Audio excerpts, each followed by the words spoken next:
ஜாழ்ப்பாணத்தில் நேற்றைய தினம் பதிவான சம்பவம். நாடாளுமன்ற உறுப்பினர்களான இளங்குமரன் மற்றும் அர்ஜுனா ஆகிய இருவரும் மாறி மாறி அநாகரிகமான வார்த்தைகளால் பேசிக்கொண்டமை தொடர்பாக தொடர்ந்து செய்திகள் வெளியாகிக் கொண்டிருக்கின்றது.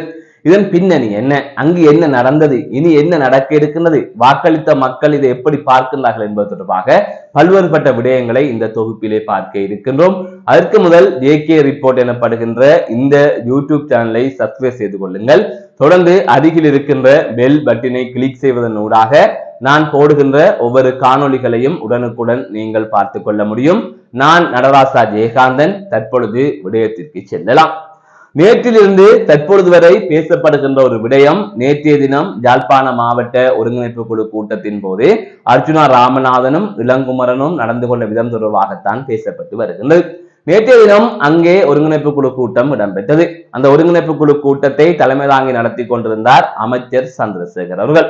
இந்த சூழ்நிலையைத்தான் வழிவடக்கில் மின் இணைப்பு வழங்குவது தொடர்பாக பேசுகின்ற பொழுது அது தொடர்பாக அர்ஜுனா ராமநாதன் அவர்கள் கேள்வி எழுப்பிய போதுதான் இந்த முரண்பாடு ஏற்பட்டிருக்கின்றது.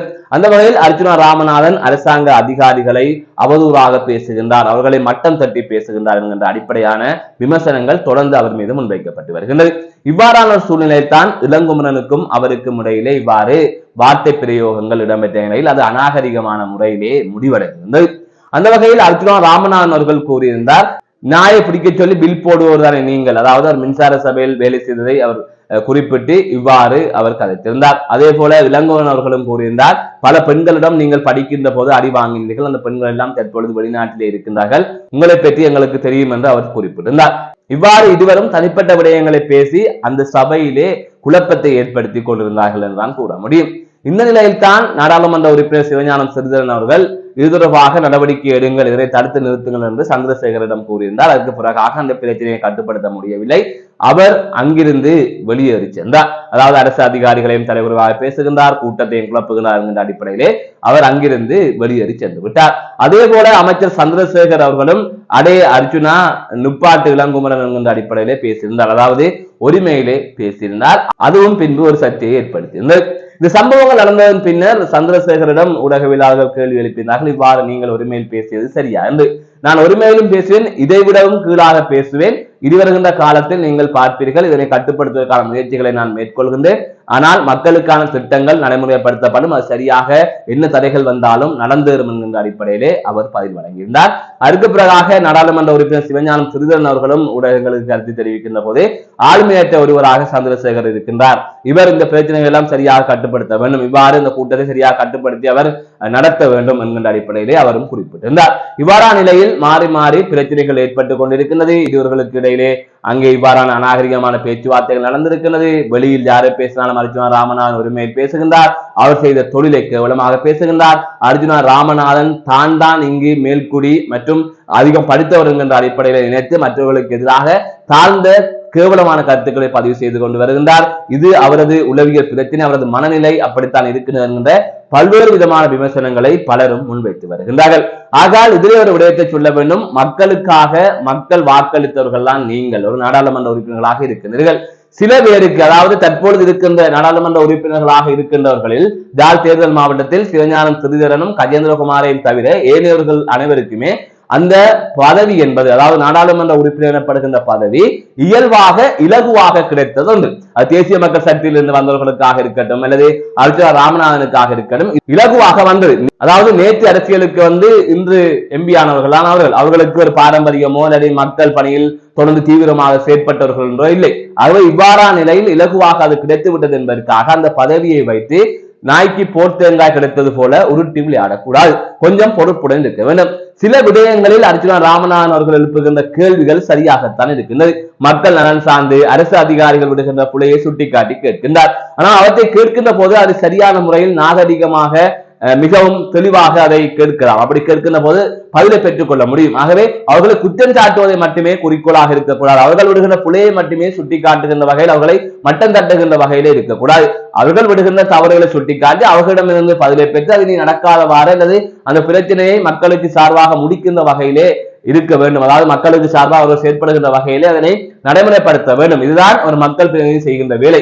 அதை குற்றம் சாட்டுவதோ அல்லது அவர்களை பேசுவதோ அவர்களை மட்டம் தட்டுவதோ அதை பார்க்கின்ற மக்களுக்கு வேண்டும் என்றால் அது ஒரு நல்லாக இருக்கும், பொழுதுபோக்காக இருக்கும். அப்படியான ஒரு மனநிலையில் மக்களும் மாறிவிட்டார்கள். மக்களுக்கு யாரையாவது அவமானப்படுத்தி கொண்டால் அதை பார்த்து ரசிக்கின்ற ஒரு மனநிலைக்கு மக்கள் மாறிவிட்டார்கள். இங்கு மக்களும் அதே மனநிலையில் இருக்கிறார்கள். அந்த மக்களை திருப்திப்படுத்துவதற்காக நாடாளுமன்ற உறுப்பினர்கள் இப்படி நடந்து கொண்டிருக்கிறார்கள். அதே வெறுமனையிலே அர்ச்சுனா ராமநாதன் மாத்திரம் பிள்ளைன்னு சொல்ல முடியாது. இளங்குமரனுக்கும் கதைக்க தெரியாது, தேசிய மக்கள் சக்தியில் இருக்கின்ற யாருக்குமே கதைக்க தெரியாது, ஒழுங்காக ஒரு ஆளுமையாக ஒரு சேர்த்திருந்ததை முன்னெடுக்க தெரியாது, ஒழுங்காக ஒரு கூட்டத்தை நடத்த முடியாது. அவர்களுக்கும் இலகுவாக வந்த பதவி என்றால் அவர்கள் என்ன செய்வது, எதை கதைப்பது, நாங்கள் ஆளுங்கட்சியா இல்லையா, ஒரு யூடியூபர் மாதிரி போராட்டங்கள் எல்லாம் குற்றச்சாட்டை கூறிவிட்டு போலீசார் சரியில்லை, கிள்ளச்சியில் பாலியல் தொழில் நடக்கின்றது, அது நடக்கிறது, இது நடக்கிறது தேசிய மக்கள் சக்தியினரும் பேசுகிறார்கள். பேசிவிட்டு இதுக்கெல்லாம் ஆறு தீர்வு தருவதுன்னு சொன்னால் அது யாராவது தரட்டும், அது நரேந்திர மோடி தரட்டும் என்கிற மாதிரி நகர்ந்து செல்கிறார்கள். அவர்கள்தான் ஆளுங்கட்சி, அவர்கள்தான் இதற்கான நடவடிக்கை எடுக்க வேண்டும். ஆனால் அந்த பொறுப்பு இல்லாமல் எவருமே சரியான கருத்தை கூறுவதாக இல்லை. உண்மையிலே இளங்குமரன் அவர்கள் அண்மையிலே கூறிய ஒரு காணொலி ஒரு வழியாக இருந்தது. அதாவது இலங்கையில் 2,26,000 பேர் தான் இருக்கின்றார்கள் என்று. இது மாறி சொல்லுகின்ற ஒரு விடயமா என்று பார்த்தால் நிச்சயமாக இல்லை. அது வேறொரு விடயங்களில் இத்தனை இருக்கு இத்தனை சொல்லி மாறி சொல்வது என்று சொன்னால் அது அவர்களை ஏற்றுக்கொள்ளலாம். இயல்பாக அனைவருமே சில இடங்களில் தவறுகள் விடுவதுதான், மாறி சொல்லுகின்றது வழக்கம் தான். ஆனால் மாறி சொல்லுகின்ற அளவிற்கு இதிலே ஒரு பெரிய விடயம் இல்லை. இது தெரியாமல் அந்த அளவுக்கு மாறி சொல்லுகின்ற அளவுன்னு சொன்னால் உண்மையிலே அதை சரியாக அல்லது இயல்பாக அவர் மாறி சொல்லிவிட்டாலும் எடுத்துக்கொள்ள முடியாது. அதை தாண்டி இளங்குமரன் தொடர்ந்து இவ்வாறு மாறி சொல்வதையே வேலையாக வைத்திருக்கிறார். அதே போல வன்னியில் ஒரு நாடாளுமன்ற உறுப்பினர் இருக்கின்றார். அவர் நாய் வளர்த்தால் அரிசி போவும், பூனை வளர்த்தால் அரிசி போவும், கிளிக்கி போட்டால் அரிசி போவும் என்று அவர் கூறிக்கொண்டிருக்கிறார். எனவே இப்படியான நாடாளுமன்ற உறுப்பினர்கள் இருக்கிறார்கள். இவர்கள் தற்பொழுது பிரதேச சபைகளுக்கு வேட்பாளர்களை நிறுத்துகின்றார்கள், நகர சபைகளுக்கு வேட்பாளர்களை நிறுத்துகின்றார்கள், மாநகர சபைக்கு வேட்பாளர்களை நிறுத்துகின்றார்கள். அவர்கள் இதனை விட மோசமானவர்களாக இருக்கிறார்கள். ஆகவே எப்படி இந்த நாடு போக போகின்றது என்கின்ற ஒரு கேள்வி இருக்கின்றது. தெளிவில்லாதவர்களாக இருக்கின்றார்கள், ஆளுமை இல்லாதவர்களாக இருக்கின்றார்கள். இன்னும் சொல்ல போனால் ஒரு பெரிய வார்த்தை, கூடாத வார்த்தை தான், ஒரு பொது அறிவு இல்லாதவர்களாக அவர்கள் இருக்கின்றார்கள். அதை தவிர தற்போது உள்ளூராட்சி மன்ற தேர்தலில் களமிறங்கி இருக்கின்ற பலர் குற்றச் செயல்களின் பின்னணியில் இருப்பவர்கள். அண்மையில் கூட ஒரு செய்தி வெளியாக இருந்தது. வேட்பாளர், நகரசபை வேட்பாளர், தேசிய மக்கள் சக்தி நகரசபை வேட்பாளர் ஒருவர் வடிவடித்த நிலையில், அதாவது கள்ளச்சாராயம் அடித்த நிலையிலே கைது செய்யப்பட்டதாக ஒரு செய்தி ஒன்று வெளியாக இருந்தது. ஆகவே இவ்வாறுதான் இருக்கின்றது தேசிய மக்கள் சக்தியின் ஆட்சி. ஆகவே அர்ஜுனாவும் சில விடயங்களை மாற்றிக்கொள்ள வேண்டும், தேசிய மக்கள் சக்தி பல விடயங்களை மாற்றிக்கொள்ள வேண்டும்.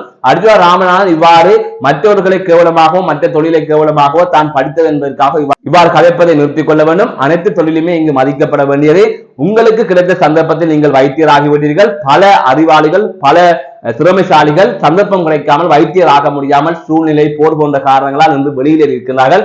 ஆகையால் நீங்கள் மட்டன் தட்டி கலைக்கின்ற அளவிற்கு இங்கு யாருமே கேவலம் இல்லை. படித்தால் பண்பாக இருக்க வேண்டும். அந்த பண்பு தான் படித்தவர்களுக்கு அழகு. அதை விடுத்து நான் டாக்டர் சொன்னால் மற்றவன் எல்லாம் சாதாரணமானவன் அல்லது அவனை என்ன வேணும்னா நீங்க காய்த்து உள்ளாம், அடிமை கூட நடத்தி உள்ளாம் என்ற மட்டும் நினைக்க கூடாது. அது ஒரு தாண்டோண்டித்தனமான ஒரு புத்தி தான். அந்த புத்தியை அவர் மாற்றிக்கொள்ள வேண்டும். மீண்டும் ஒரு காணொளியில் சந்திக்கின்றேன். நான் நடராஜ் சஜி.